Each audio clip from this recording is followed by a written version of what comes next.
N'oublie pas de t'abonner à la chaîne YouTube Togovi News. Chers compatriotes, 19 août 2017, 8 janvier 2019. Déjà plus d'une année et demie de lutte pour la libération de notre pays en vue de l'avènement d'un Togo par tous et pour tous, et le régime refuse d'entendre raison.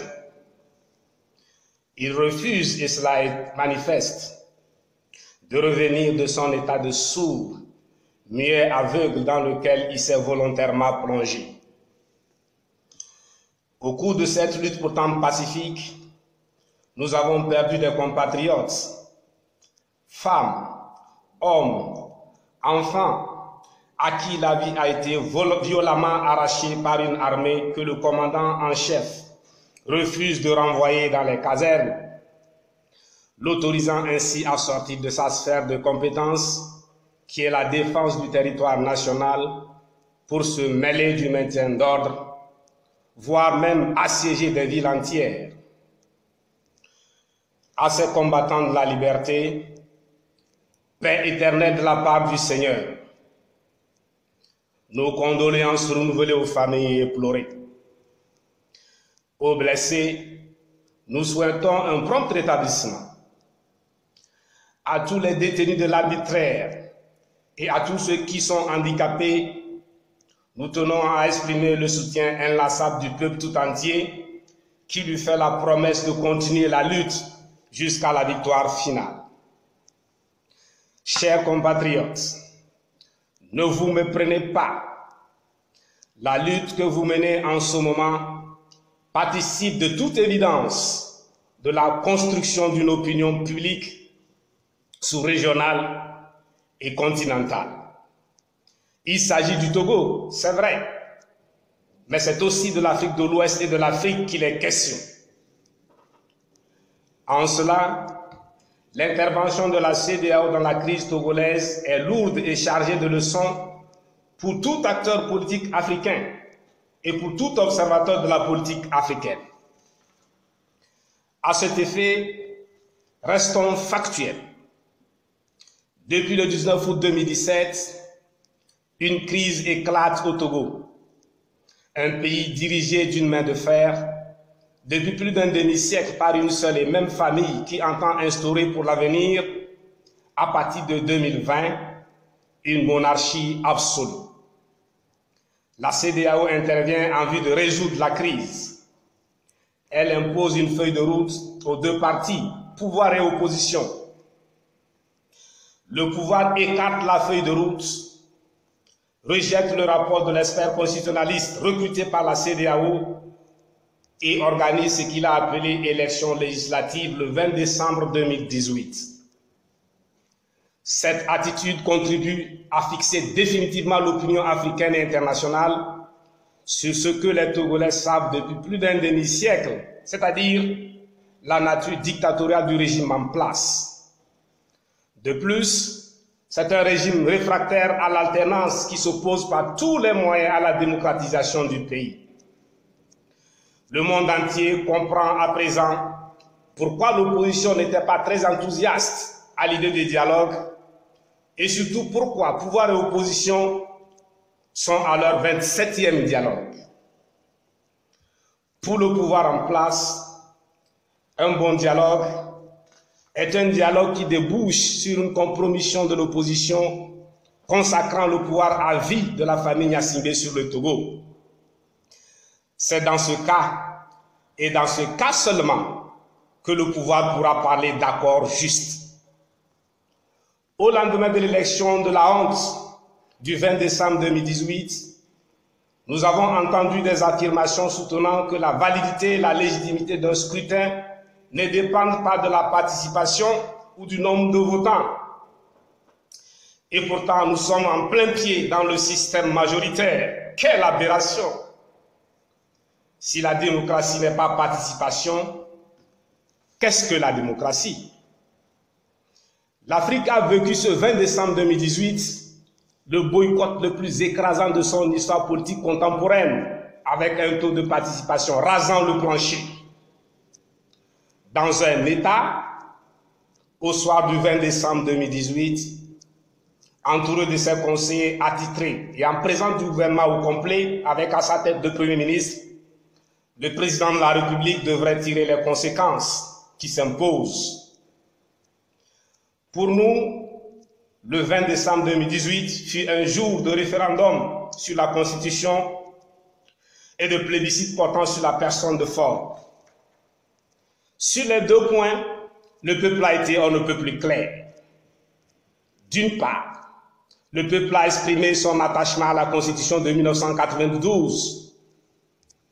D'autre part, le peuple a répondu par non à la question « Voulez-vous que Faure reste au pouvoir ?»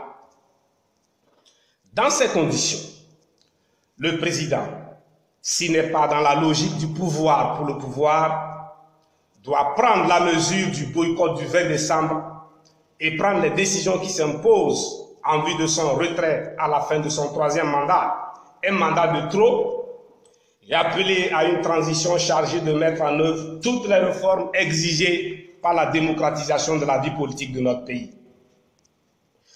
Voilà le réflexe d'un président détenant le pouvoir du peuple, par le peuple et pour le peuple.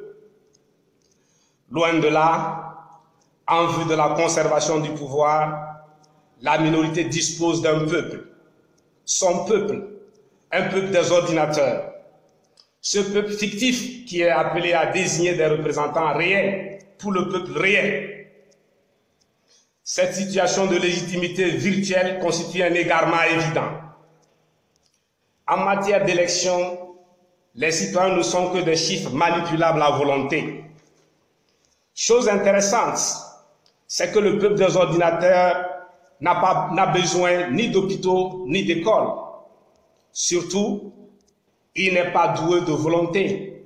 Ce n'est qu'un amas de chiffres. Il ne peut non plus organiser de manifestations pacifiques. Quoi qu'il arrive, le peuple togolais survivra à l'oppression et à l'oppresseur. Contrairement à ce qui apparaît comme une évidence, l'oppression détruit plutôt l'oppresseur.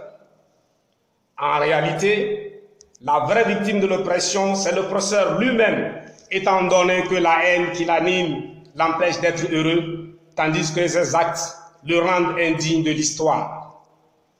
En fait, depuis le 19 août 2017, le pouvoir n'a rien réussi. Il est allé d'échec en échec. Vous le savez très bien, une course d'un bout à l'autre sur le pont d'un navire qui coule ne fait pas gagner de la distance sur la mer. Le vrai vainqueur du 20 décembre 2018, c'est le peuple. Et pour cette victoire, permettez-moi d'exprimer mes félicitations à la fois au peuple et, par ricochet, à la coalition. Désormais, le monde entier sait de quel côté se trouve le peuple togolais et qui, du pouvoir et de l'opposition, a le droit de parler au nom du peuple. Si dans notre analyse, au bout de la capitalisation de toutes les luttes antérieures pour l'alternance dans notre pays, nous avions perçu le moindre faisceau, le moindre indice d'échec, nous n'aurions sûrement pas déclenché cette lutte ce 19 août 2017. L'idée de cette lutte ne nous aurait jamais effleuré l'esprit si nous n'étions pas convaincus que le peuple togolais pouvait la gagner. Et si nous avons opté depuis le début pour la non-violence, c'est parce que toutes les analyses auxquelles nous nous sommes livrés pour venir à bout de ce régime nous ont toujours ramenés à la stratégie de la non-violence, la lutte pacifique, d'où notre slogan « Asibalou Nouziem », qui veut dire « les mains nues ». Le pacifisme est l'âme de la lutte engagée depuis le 19 août 2017. Voilà pourquoi la non-violence est restée transversale à tous nos discours que chacun peut réécouter. Chaque fois que nous avons eu l'occasion de nous adresser au peuple, nous avons toujours rappelé avec insistance le caractère pacifique de notre combat pour l'alternance.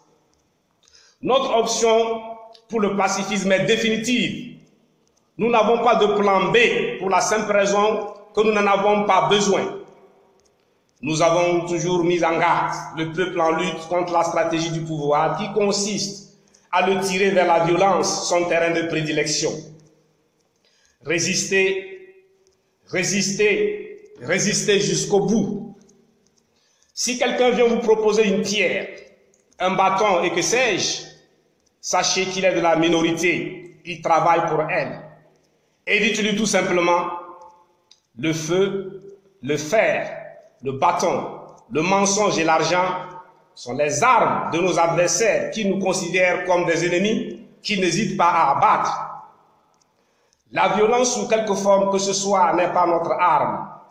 Ensuite, dénoncez-le auprès des organisations des droits de l'homme, comme vous l'avez si bien réussi contre les milices introduites parmi vous lors des marches pacifiques passées. Le souci de stabilité de la sous-région très préoccupante pour la CEDEAO, l'Union africaine et la communauté internationale n'est pas étranger à notre démarche. À cet effet, ces institutions doivent surveiller, comme de l'huile sur le feu, le pouvoir en place et non la coalition. Tout le monde sait que depuis le 19 août 2017, la violence vient toujours du côté du pouvoir et ce n'est un secret pour personne. Légalistes et pacifistes nous sommes, légalistes et pacifistes nous resterons jusqu'à la victoire finale dans l'intérêt de tous les Togolais, y compris ceux de la minorité actuelle. L'évaluation ou le bilan de la feuille de route révèle que la crise reste entièrement intacte. Dès lors, nous serons bien obligés de dérouler la déclaration de Tchamba jusqu'à son extrémité. Sur ce, la lutte continue. Notre force, c'est le nombre, avons-nous l'habitude de répéter. Il ne peut en être autrement car, contrairement à ce que l'on voit dans nos hôpitaux et dans nos écoles, le pouvoir en matière de répression dispose d'un équipement ultra moderne. Peuple en lutte, il revient à toi qui as tué le serpent de lui couper la tête. Qui peut le plus, peut le moins. Le moment est venu pour donner à la lutte ce qui lui manque, sa généralisation à l'ensemble du territoire national sans exclusive. Toutes les villes, tous les villages doivent répondre au rendez-vous pour ne pas apparaître comme des villes ou villages RPT unir, alors que le 20 décembre a démontré qu'il n'y a pas une seule localité RPT unir dans ce pays. Soutenez-vous mutuellement à sortir, quartiers, villages, villes, associations, professions, confessions religieuses, etc. Et tout autre débat cessant sur les plateformes, œuvrons pour la mobilisation générale. Un peuple agonisant sans armes, pour reprendre l'historien célèbre Atucha Gobli, ne peut affronter une armée suréquipée et formée à dessein pour la conservation du pouvoir contre les aspirations profondes de la majorité. Son arme, c'est le nombre. Dès lors, la mobilisation doit être au cœur de tous les débats. Nous sommes arrivés au point où la valeur d'un patriote togolais, la valeur d'un parti politique de l'opposition, la valeur d'une organisation de la société civile ne se mesure que par sa capacité de mobilisation. Je vous en prie, le débat n'est pas qui des partis politiques ou de la société civile doit prendre la tête de la lutte. Le défi auquel nous faisons face aujourd'hui est là et il crève les yeux. Le peuple togolais nous dit, moi je ne suis pas RPT unir. Pour nous, il a accompli plus des 2/3 du travail. Il ne nous reste qu'à le mettre debout dans la rue contre cette dictature et puis on n'en parle plus. C'est l'occasion pour nous d'exprimer toute la gratitude du peuple en lutte à l'endroit de la diaspora togolaise, toujours debout. Comment mettre tout le poids numérique de la capitale Lomé dans la balance? Comment réveiller la première capitale du Togo? Comment mettre debout les villes comme Tchévier, Noche, Tablibo, Vaughan, Atakwame, Kara, etc. Autant de questions auxquelles nous devons répondre dans l'urgence. À la coalition, chacun est appelé à faire sa part. Les insuffisances en matière de mobilisation pourront être comblées par les organisations de la société civile. Elles pourront mobiliser dans les villes et les quartiers dont la lutte a besoin pour sa conclusion. Heureusement, La plupart des organisations de la société civile ont leur siège à Lomé. Un travail de fourmi doit être fait dans les quartiers de Lomé, notamment les quartiers à forte densité de population. Nous mettons en garde le pouvoir. La coalition organise des marches pacifiques et non des courses-poursuites avec l'armée et les forces de l'ordre. Chers compatriotes, si vous avez pu faire échec à ce scrutin de la honte, c'est que vous pouvez aisément venir à bout de ce système. Dans le même élan, en transformant le boycott massif en action massive non violente, sortons le 12 janvier 2019. Mais comme toujours, les mains nues, Asibalulo Dedemba, nous y aimons bientôt. Bonne et heureuse année à tous. Je vous remercie.